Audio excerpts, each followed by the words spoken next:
Hey guys, it's your girl Kizzy Rock, and yes, Kizzy Rock is my birthday given name. Happy Thursday, guys. I want to say hey to all my subscribers, new as well this season. Got a word for you. Tap in. Happy Thursday, guys. So currently on my way home, I'm driving, so please bear with me, all this background noise. Wanted to jump on really quickly, really busy day.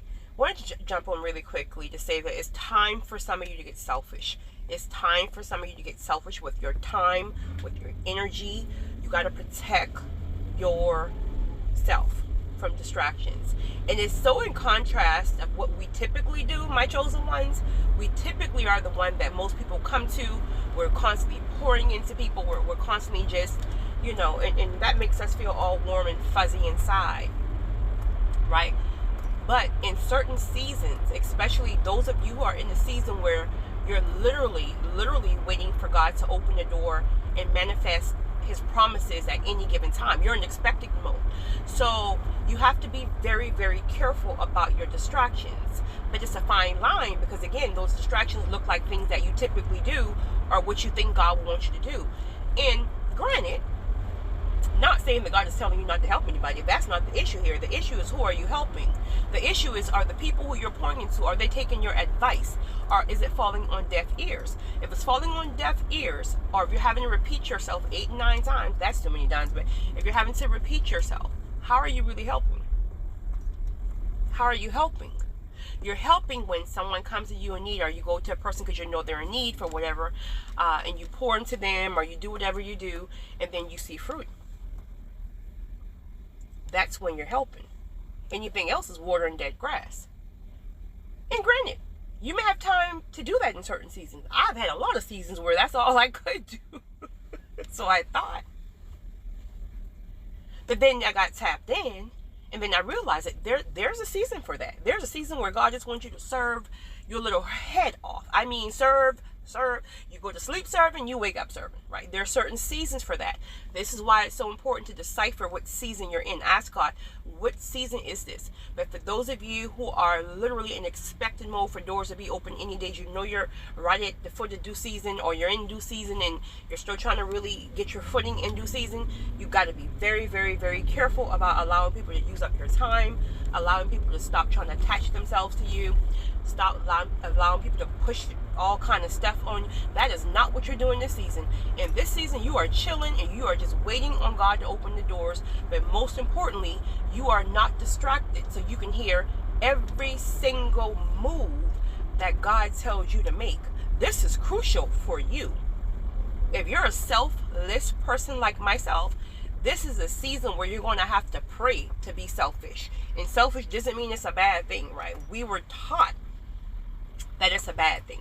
But in some seasons, you have to be selfish, meaning you're putting yourself and your needs first. All because you got to be sure you're in a certain kind of posture to hear from God, and you can't have all those distractions coming at you. Got to be very, very careful. A couple of quick things else I wanted to add in. Narcissists are really pissed. Well, they're always pissed. That's them in their lives in general. But some of you had some narcissists attach themselves to you. And the thing about it is, what's really having them to be upset is because they just knew you would not recover.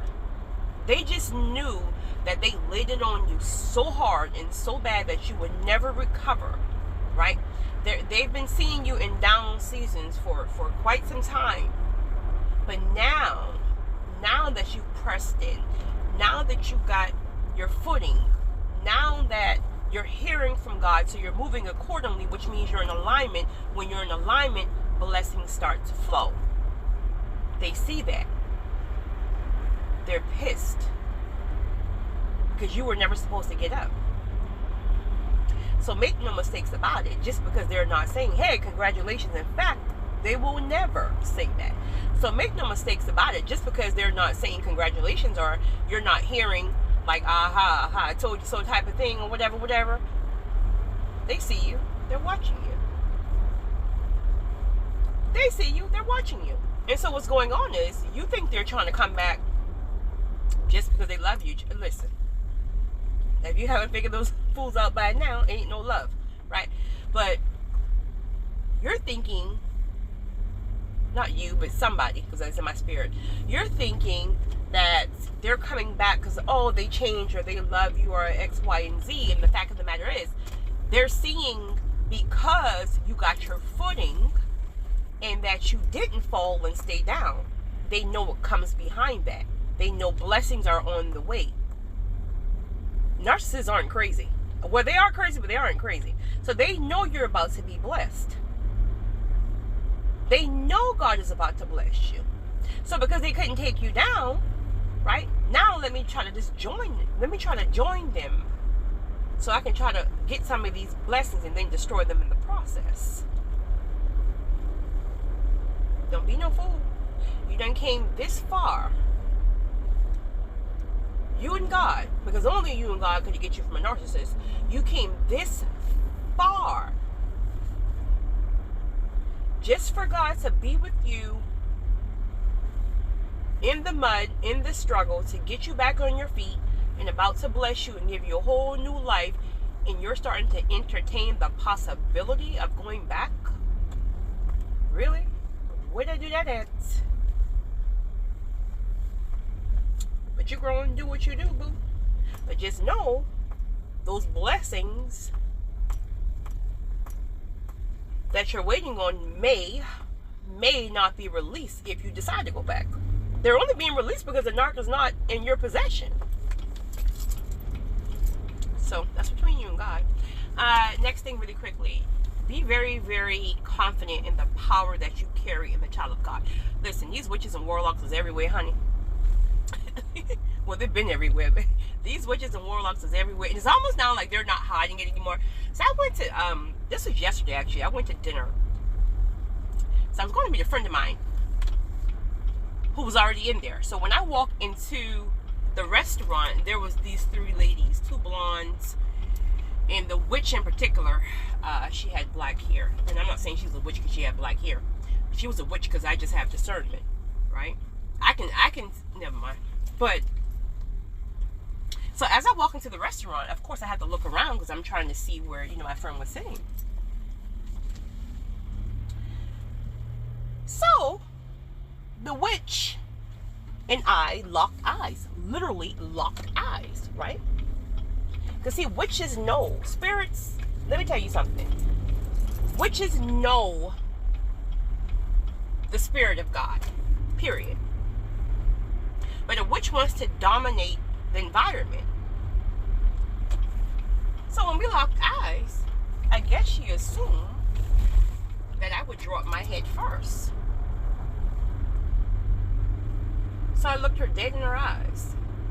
And we locked eyes for about a good 5 seconds. I'm talking about not a blink, nothing.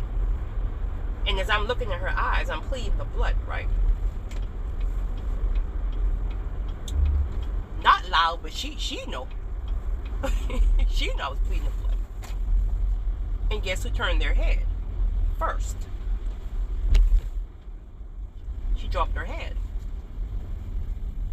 About 20 minutes in, ironically, we were sitting probably like 2 tables across from them. So about 20 minutes in, I saw her kind of tap like the other 2 ladies or whatever. And was, I have to leave early or something like that. So she got up and gave the other 2 a hug and she left. Let me tell you something.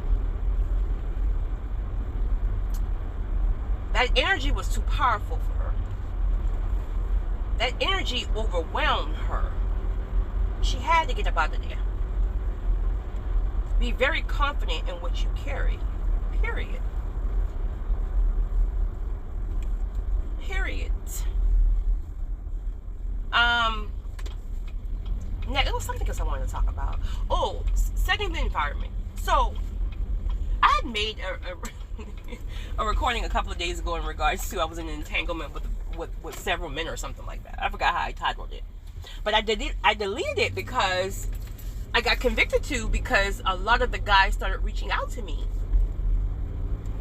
A lot of the guys started reaching out to me in my DM, right?